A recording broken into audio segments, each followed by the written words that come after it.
Welcome to the Deep Dive. Today, we're diving into the world of Chinese finance, Oh, yeah.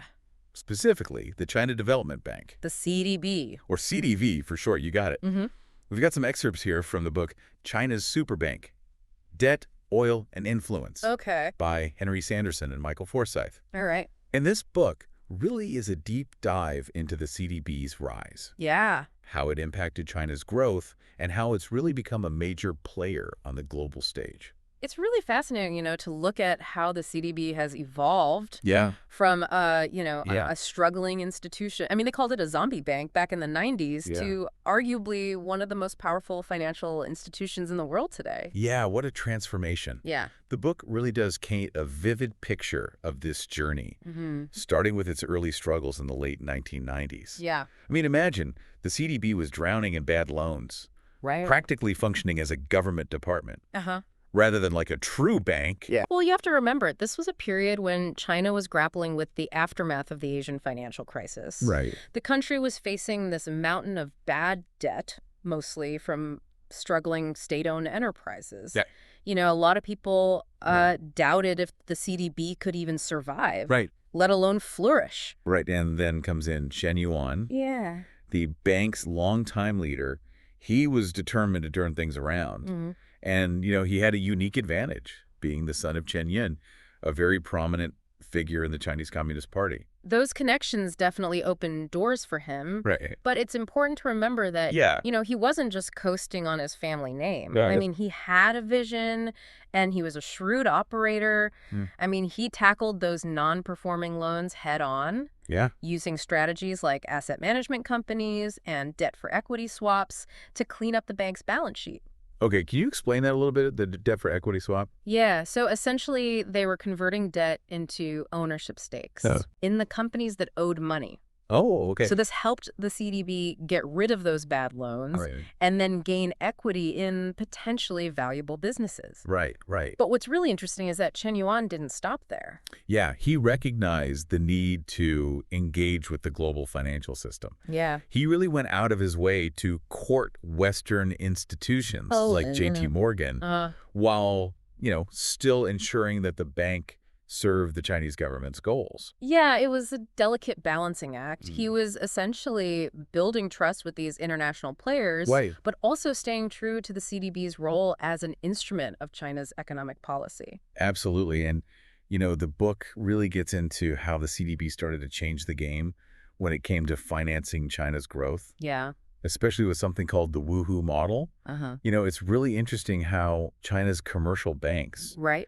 they were traditionally focused on this short-term lending, Mm. which made it really tough to finance the kind of large-scale, long-term Yeah. infrastructure projects needed to fuel China's rapid urbanization. Right. And that's where the CDB saw an opportunity. Their Right. structure, which relied on bonds rather than deposits, Okay. allowed them to provide that crucial long-term financing.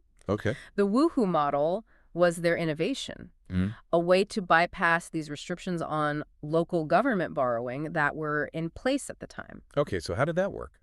It's simpler than you might think. Okay. The CDB essentially used land sales as both collateral and a source of repayment for its loans to local governments. Okay. This was possible because China was experiencing this huge surge in land value as urbanization accelerated. Local governments were eager to develop land for housing, commercial use, industrial zones, and the CDB provided the funds to make it happen. Got it. So it's like a domino effect. Yeah. The CDB loans, they fuel this infrastructure development, Mm-hmm. which drives up land values, enabling the local governments to repay the loans through those land sales. Exactly. It was a self-reinforcing cycle Yeah. that unleashed this massive infrastructure boom across China. Wow. I mean, you probably wouldn't believe the scale of some of the projects we're talking about. Likewise. Expressways, bridges, airports, stadiums, entire new urban districts. It's incredible. It's mind-boggling. But I imagine there were downsides to this rapid development, right? Absolutely. Yeah. The book actually shares some pretty compelling stories from Laudi, Okay. a city that experienced this, construction frenzy Yeah. fueled by these CDB loans. Yeah. And while it brought, these new apartments in this state-of-the-art stadium, Yeah. it also displaced a lot of farmers, Oh, like okay. Li Liguang and Zhu Fuqi, Yeah. who lost their land and livelihoods. It's heartbreaking. Yeah. progress often comes at a human cost. Absolutely. Yeah. And it wasn't just about those individual stories. Right. There were also some larger economic concerns. Okay. Tianjin's Binhai New Area is a great example. This project, it aimed to create like a futuristic financial hub, Okay. like a Manhattan on the Bohai Gulf. Wow.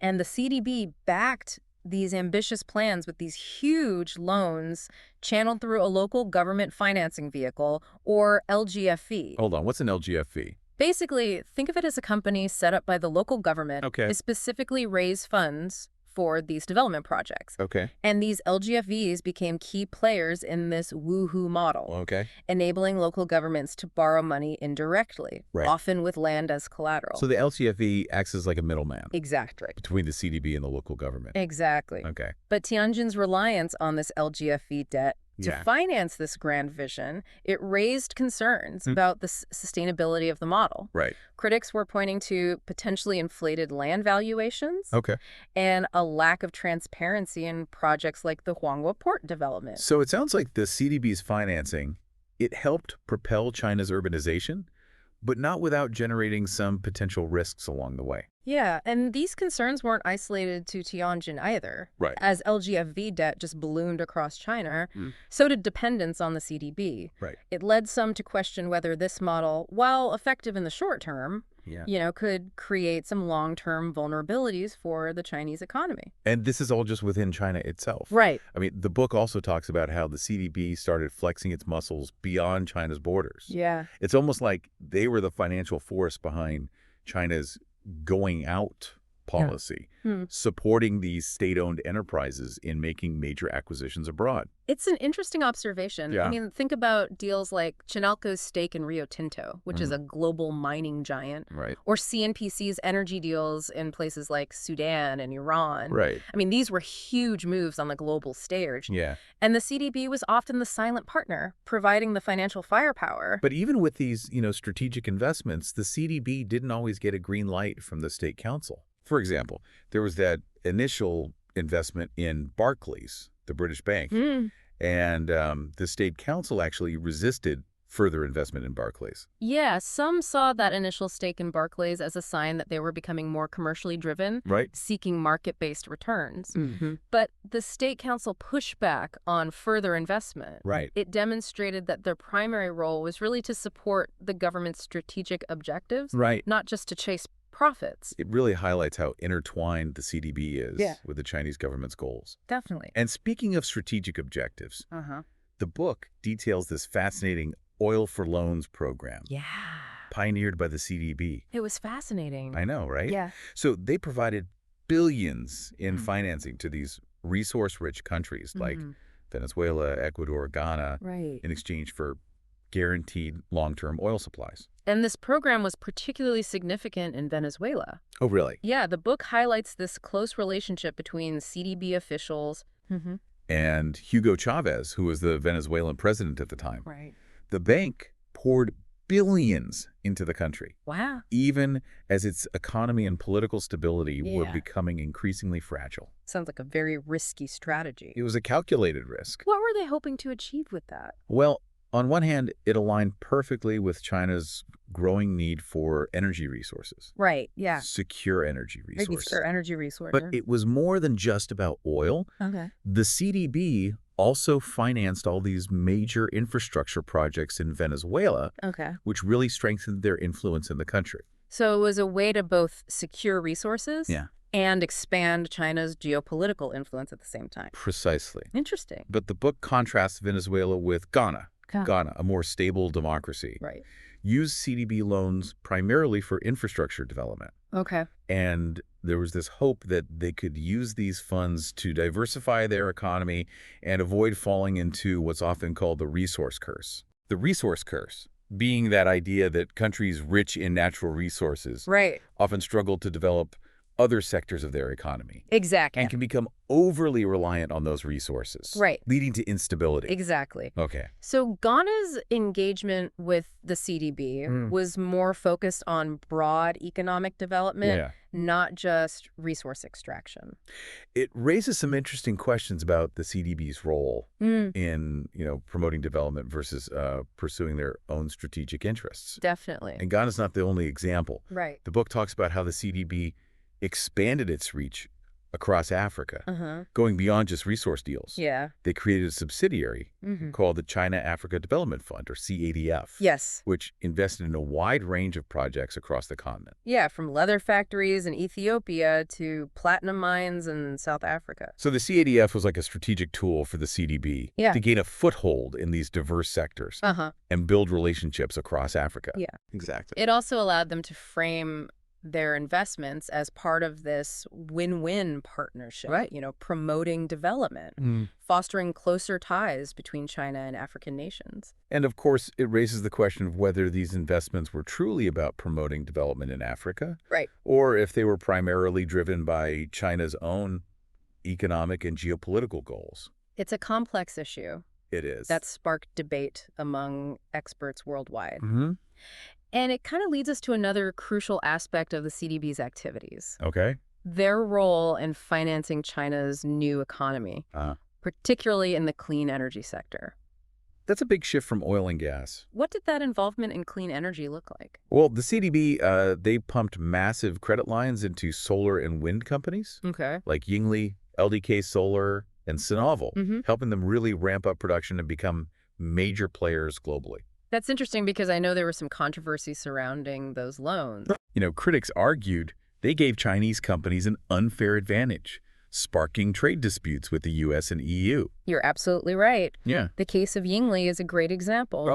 With the significant support from the CDB, they were able to weather market downturns in these international trade actions. But this very support led to accusations of dumping, with claims that Yingli was selling solar panels below cost in foreign markets to undercut competitors. So on the one hand, the CDB helped accelerate the growth of China's clean energy sector, but it also triggered these accusations of unfair competition and trade friction. Right. It highlights the tensions that arise when state-backed financing intersects with global markets. Absolutely. And the CDB's role in financing the global expansion of these Chinese telecommunications giants, Huawei and ZTE, further exemplifies this. I mean, weren't there concerns about their ties to the Chinese government? Absolutely. They faced accusations of espionage, which they denied. Right. But the controversy just added another layer of complexity to the CDB's activities. It's amazing how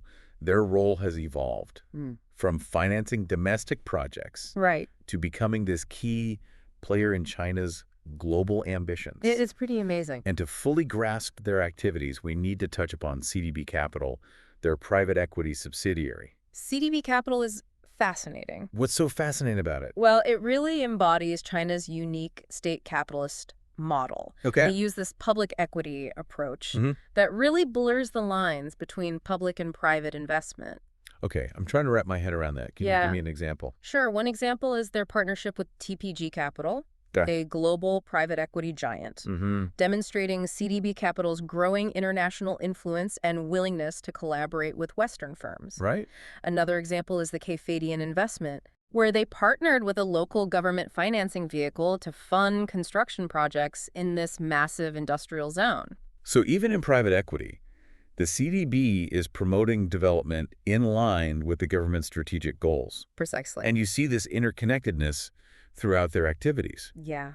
The Woohoo model, state-backed financing, global partnerships, it all comes together. It all connects. It's like a microcosm of their approach to finance and development. Yeah, it's a fascinating story. It really is. It really is. It's amazing how they went from this struggling bank to this global player. In such a short time frame. Yeah. It's remarkable. And they were willing to take risks, pouring money into these large infrastructure projects, venturing into politically unstable countries. I think their success stems from their unique approach to finance. Yeah. They tapped into China's enormous savings pool. They channeled those funds through these state-owned banks and deployed them strategically to meet these specific objectives. It's a very different model compared to, Western financial institutions. And that difference is what makes them so intriguing, but also a bit daunting. Yeah. Their decision-making processes are often opaque, which fuels concerns about transparency and accountability. Yeah, that lack of transparency has led to accusations that they're primarily driven by political motives. Right. Prioritizing China's strategic interests over market principles. It's a debate that continues to this day. Absolutely. But we can't ignore the fact that they have played a significant role in promoting development, That's true. both within China and internationally. Yeah. They've financed infrastructure projects that have improved countless lives, Absolutely. helped new industries flourish, contributed to lifting millions out of poverty. It's true. Their impact is complex, with both positive and negative aspects.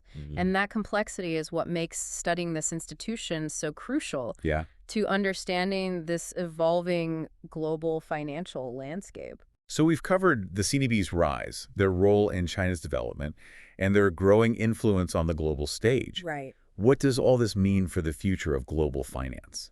That's the million-dollar question. Yeah, what are the long-term implications of this CDB model? A lot of experts are grappling with that right now. Yeah. Some argue that the CDB represents this new form of state-driven capitalism that challenges the dominance of Western financial institutions and, the traditional rules of global finance. It's almost like they're creating this parallel system with its own set of norms and practices. Exactly, and that raises concerns about potential conflict, whether it's trade disputes, currency wars, even geopolitical rivalries. It can feel overwhelming to think about all that. It can. Yeah. However, their model could also hold valuable lessons for other developing countries. Oh, okay. Seeking to finance their own growth. Right. Their focus on long-term investments in infrastructure and strategic sectors could be a model for others to emulate. So it's not just about competition. There's also the potential for collaboration and knowledge sharing. Exactly. Okay. I think the CDB's rise, it's really shaken things up. Yeah. But it's also created new opportunities. It's a reminder that the global financial landscape is constantly evolving. Absolutely. We're not just witnessing a shift in power. Yeah. We're seeing this fundamental reshaping of the rules of the game. Which is why understanding institutions like the CDB is so crucial. Absolutely. It's not just about them. It's about understanding the future of global finance. Exactly. And as we wrap up this portion of our deep dive, Okay. I want to leave you with this final thought. Yeah. The CDB's story, it's far from over. Oh, a cliffhanger. I like it. Yeah. I like it. Think about it. Yeah. As China's economy continues to grow and its global influence expands, the CDB's role will only become more significant. Right. I mean, they're already investing in cutting-edge technology. Like what? Like artificial intelligence and quantum computing. So they're not just catching up anymore. Right. They're aiming to lead. Exactly. And that raises even more questions. Yeah. Like what? Will the CDB become a model for other state-backed financial institutions? Will they play a role in shaping global standards and regulations? Right. Will they contribute to a more multipolar world or exacerbate existing tensions? These are questions that, we'll be grappling with for years to come. Yeah. And while we've covered a lot of ground in this deep dive, it's really just a starting point. Absolutely. There's so much more to explore. Yeah. So many more layers to uncover. Yeah. The book we've discussed today is a great place to begin that journey. Right. But don't stop there. Yeah. Keep digging, keep asking questions, and keep challenging those assumptions. Because the world of finance is changing. It is. And the CDB is right at the forefront of that change. Absolutely. So to all our listeners out there, get ready. Yeah. This ride is just getting started. And we're going to take a quick break and be back in just a moment. Sounds good. We often hear about China's rise in terms of economic or military power. Right. But the story of the CDB really highlights how finance can be so influential on the world stage. It's a good point. Yeah. I mean, money is a powerful tool, and like any tool, it can be used for good or for ill. Right. And the CDB has certainly used its financial resources to advance China's interests. Yeah? But they've also shown how these state-backed institutions can drive development and influence global markets. It's like they're playing this high-stakes game of chess, Yeah. making these calculated moves on a global scale, anticipating their opponents, and constantly adapting their strategy. And they're playing to win. Yeah. They're not content with simply being a part of the existing global financial system. Right. They're actively trying to reshape it, Yeah. to create a system that aligns more closely with their own values and priorities. That's a bold approach, and one that's definitely caused some friction along the way. But it's also forced Western institutions to take notice Right. and reevaluate their own strategies. Mm-hmm. The CDB's success has shown that there's more than one path to success in the world of finance. It's a crucial reminder that we're living in this multipolar world where power is shifting Yeah. and new players are emerging. Those old narratives of China versus the West, Right. they're just too simplistic. Yeah. The reality is much more nuanced and interconnected. Absolutely. And that's where, deep dives like this Yeah. become so valuable Right. by exploring these intricacies of institutions like the CEB. Mm-hmm. We can gain a deeper understanding of the forces that are shaping our world. It's about connecting the dots, seeing the bigger picture, Right. and challenging our own assumptions. And ultimately, it's about equipping ourselves to make more informed decisions, Right. whether we're investors, policymakers, or just engaged citizens trying to understand this global landscape. Absolutely. The CDB story is still unfolding, and its long-term impact on global finance is a subject of ongoing debate. Definitely. So to our listeners, this deep dive into the China Development Bank, Yeah, it's just a starting point. that's right. As we've seen, the world of finance is constantly changing, and the CDB is right at the forefront of that change. Absolutely. Keep learning, keep asking questions, and keep exploring. If you're looking for a great resource to learn more, the book China's Superbank, Debt, Oil, and Influence is an excellent place to start. Absolutely. Thanks for joining us on this fascinating deep dive into the world of Chinese finance. Thanks for having me. It's interesting. We often hear about China's rise, in terms of their economic or military power. Right. But the CDB story really highlights the influence of finance on the world stage. Yeah, it's a good point. Money is a powerful tool. And like any tool, it can be used for good or for ill. Right. The CDB has certainly used its financial resources to advance China's interests. But they've also shown how these state-backed institutions can really drive development and influence global markets. It's like they're playing this high-stakes game of chess, making these calculated moves on a global scale, anticipating their opponents, and constantly adapting their strategy. And they're playing to win. Yeah. They're not content with simply being a part of the existing global financial system. Right. They're actively trying to reshape it. Yeah, to create a system that aligns more closely with their values and priorities. Exactly. That's a bold approach and one that's definitely caused some friction along the way. It has. But it's also forced Western institutions to take notice, Right. reevaluate their own strategies. Yeah. The CDB's success has shown that there's more than one path to success in the world of finance. It's a crucial reminder that we're living in this multipolar world where power is shifting and these new players are emerging. And the old narratives of, China versus the West are too simplistic. They are. The reality is much more nuanced and interconnected. Yeah, definitely. And that's where, deep dives like this become so valuable. They do. By exploring the intricacies of institutions like the CDB, we can gain a much deeper understanding of the forces that are shaping our world. It's about connecting the dots, seeing the bigger picture, and challenging our own assumptions.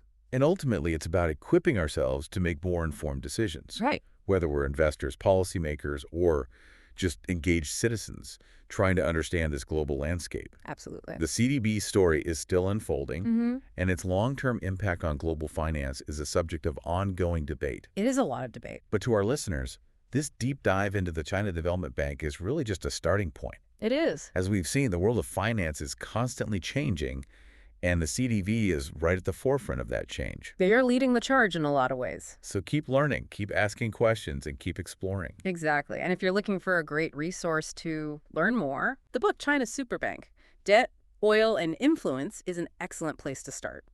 Couldn't agree more. Thanks for joining us on this fascinating deep dive into the world of Chinese finance. My pleasure. Thanks for having me.